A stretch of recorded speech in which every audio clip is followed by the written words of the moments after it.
দীর্ঘ এক যুগ পর তিনবারের সাবেক প্রধানমন্ত্রী বেগম খালেদা জিয়া জনসমক্ষে এবং জনসভায় বক্তব্য দিতে যাচ্ছেন।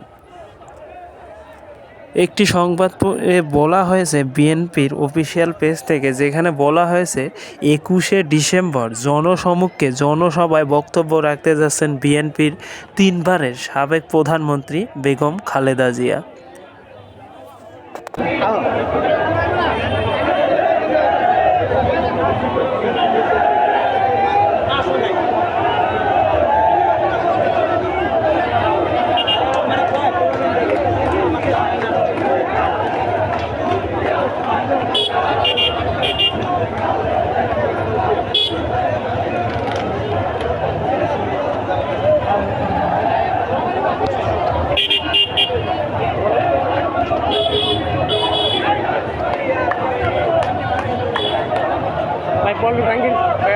পানি ট্যাঙ্কি গুঞ্জে পল্টন হালকা আছে পানি ট্যাঙ্কি দিয়ে পল্টন ওই সাইডে একটা ওই সামনে পড়ছে।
দর্শক, আপনারা দেখতে পাচ্ছেন লক্ষ লক্ষ নেতাকর্মীর উপস্থিতি বিএনপির সেই র্যালিকে উপেক্ষা করে এবং জিয়াউর রহমানের ভাস্কর্য নিয়ে তারা এই র্যালিতেও আসতেছে। 10 মিনিটের জন্য দিও দেখতেছেন পাওয়ারমেন্টটা পাবেন। আপনারা দেখতে পাচ্ছেন জিয়াউর রহমানের সেই ভাস্কর্য নিয়ে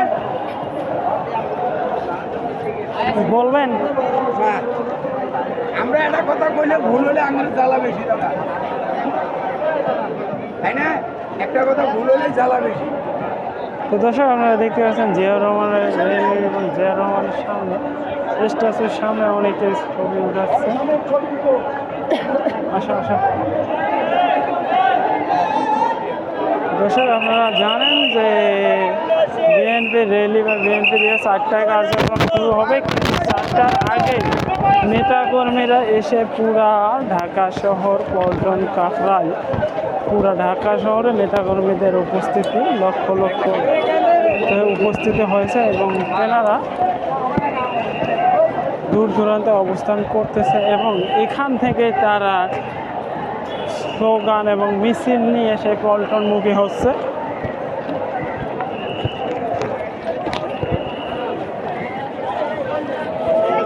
দর্শক, আপনারা র্যালিতে দেখতে পাচ্ছেন সব বয়সী মানুষ উপস্থিত হয়েছে, ছোট বড় ছেলে, বয়স্ক, মুরব্বী সব মানুষই এই বিএনপির র্যালিতে উপস্থিত হয়েছে, বিএনপির সমাবেশে উপস্থিত হয়েছে। লক্ষ লক্ষ নেতাকর্মীর সমাগমে বিএনপির সমাবেশে।